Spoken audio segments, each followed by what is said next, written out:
Welcome to the Wellbeing Podcast, where every episode is a step toward a healthier, happier you. Let's grow, thrive, and shine together. Don't forget to subscribe and like the Wellbeing Podcast. Share your thoughts and let us know in the comments what topics you'd love to hear about in future episodes. Today, Sounds good. we're diving deep into a topic you've been asking about, Okay. habits.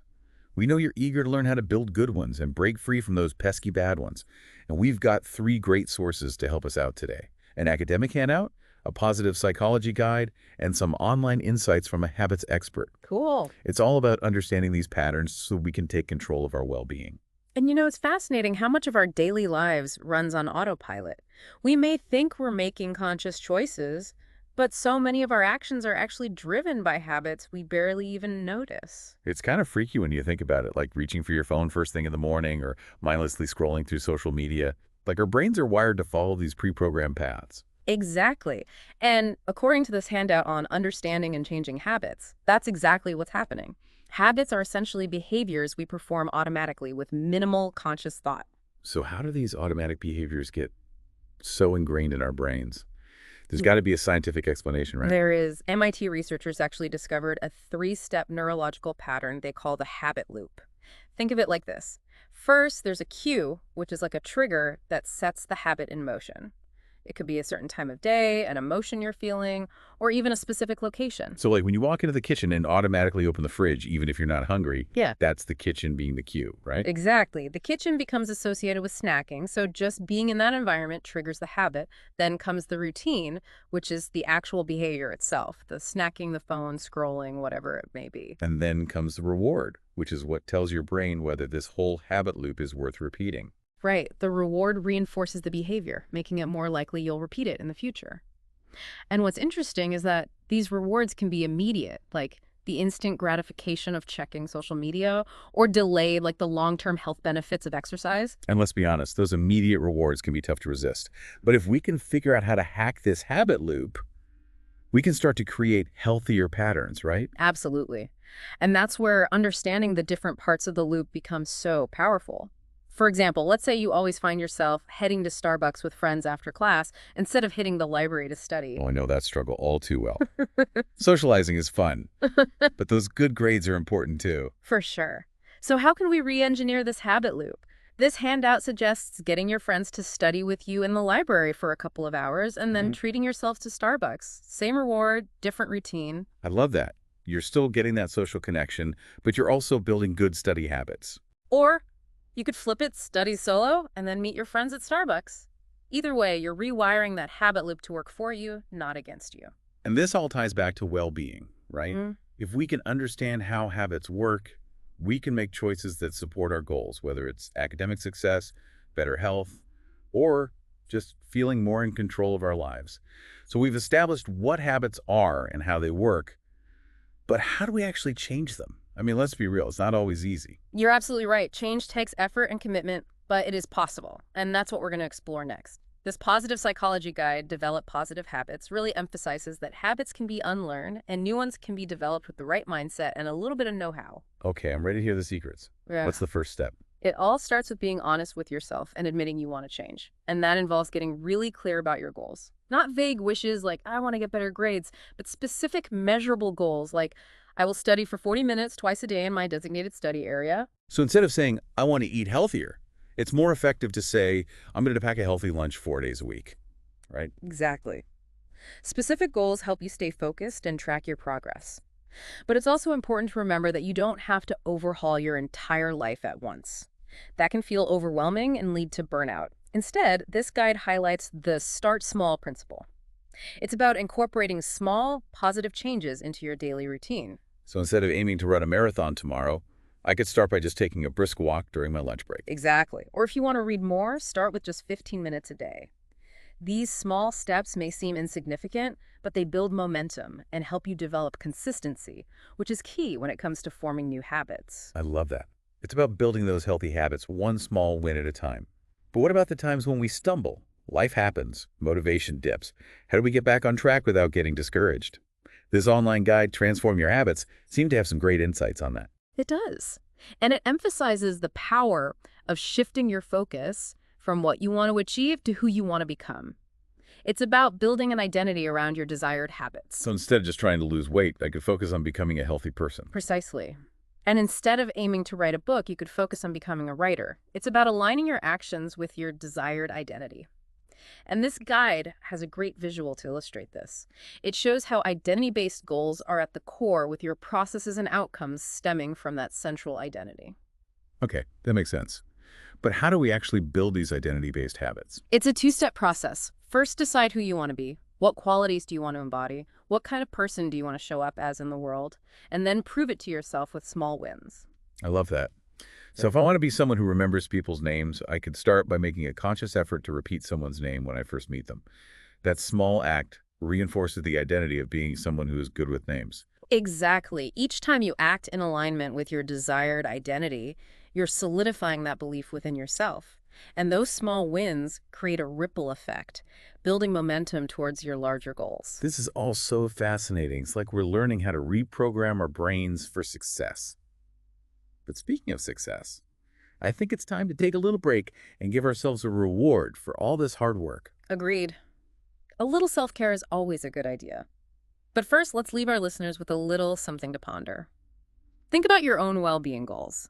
What's one small habit you could change today that would have a positive ripple effect on your overall well-being? We'd love to hear your thoughts. Share your ideas in the comments below, and we'll be back soon to dive even deeper into the world of habits. Looking forward to it. And remember that Develop Positive Habits guide we mentioned earlier. There's a section in there called Make a Commitment and Learn to Apply Positive Habits. That's a great tool Oh, yeah. for figuring out which areas of your life could use a little habit makeover, from your study routine Yeah.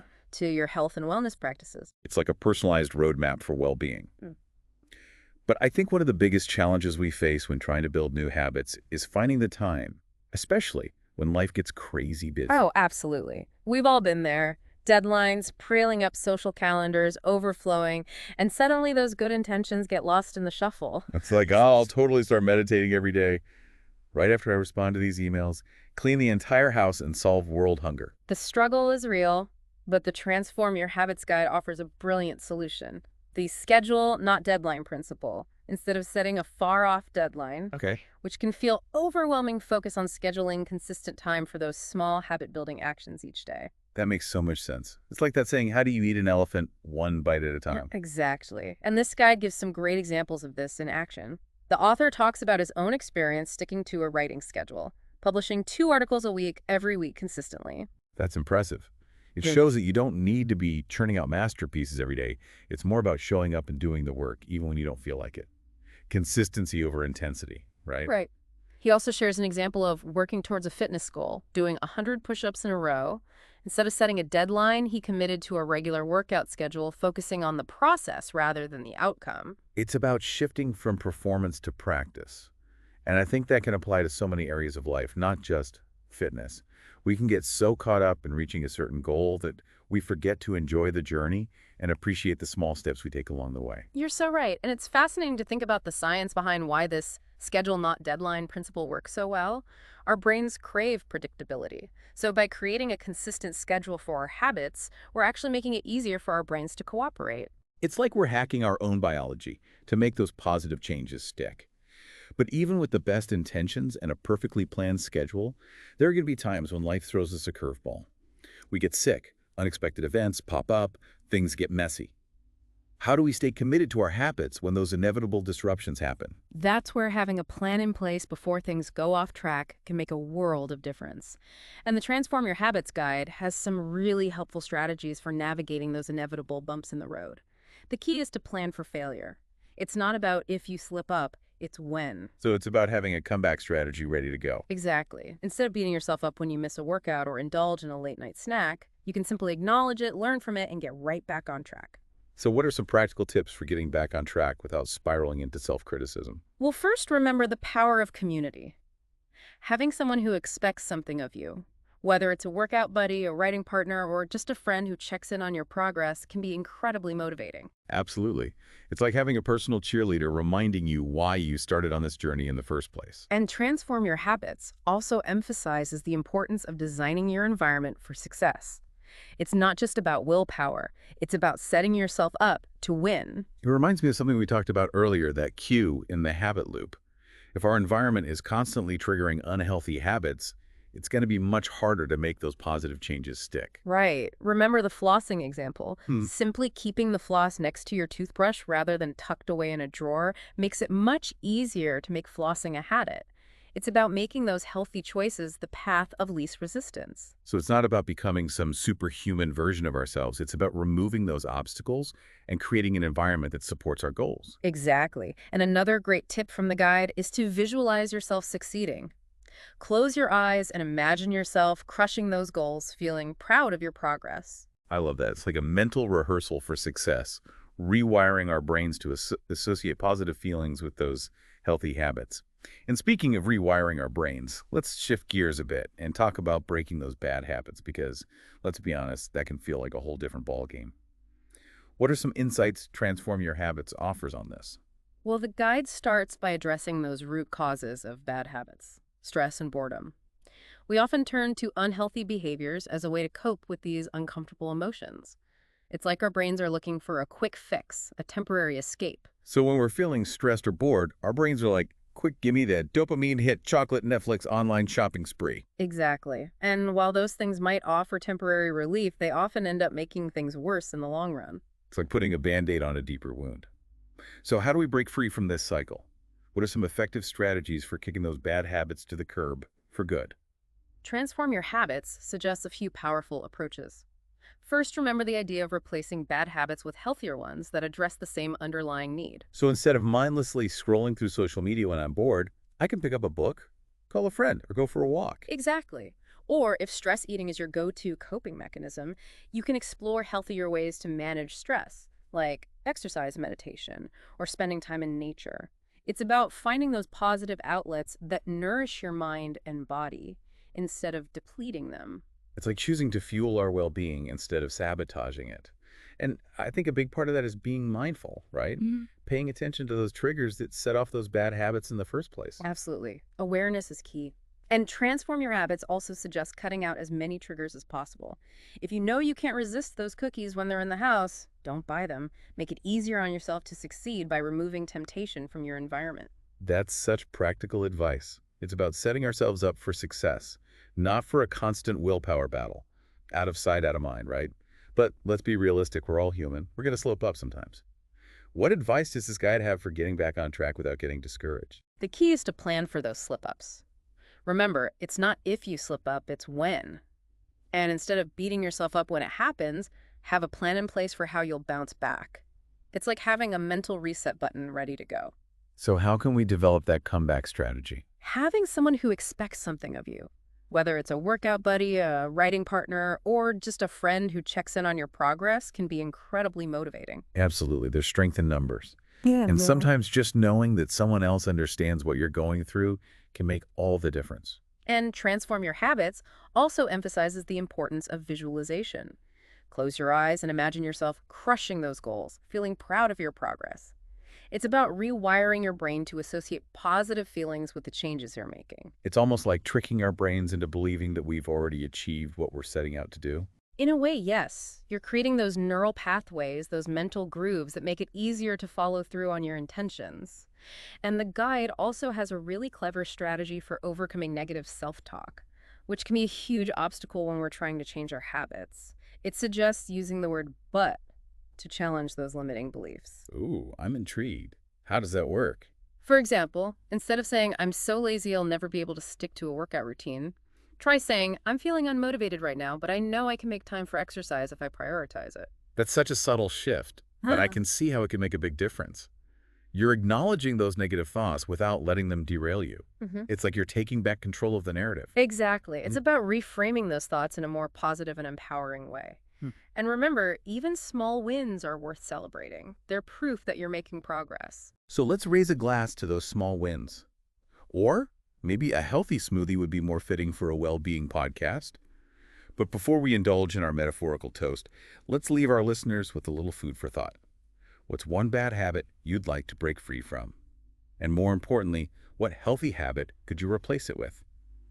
Remember, you have the power to make positive changes in your life one step at a time, Absolutely. and you don't have to do it alone. Remember that the Wellbeing Podcast community is here to support you every step of the way. Share your thoughts, your struggles, your triumphs. We're in this together. And if you're looking for more guidance and support, be sure to check out the Make a Commitment and Learn to Apply Positive Habits section in the Develop Positive Habits Guide. It's a fantastic tool for self-assessment and creating a personalized plan. And before we sign off, I wanted to circle back to that powerful quote from the beginning of the Understanding and Changing Habits handout. Remember how it said, we are what we repeatedly do. Excellence, then, is not an act, but a habit. Oh, yeah, that's a good one. It's a powerful reminder that our habits shape our lives for better or for worse. For sure. So let's choose wisely and create habits that lead us towards the lives we truly desire. Beautifully said. And with that inspiring thought, we'll wrap up this deep dive into the world of habits. We hope you've gained some valuable insights and feel empowered to make positive changes in your own lives. Remember, it's a journey, not a destination. Be patient with yourself. Celebrate those small wins and never give up on your pursuit of well-being. Thanks for listening to the Wellbeing Podcast. Take care, stay inspired, and see you next time.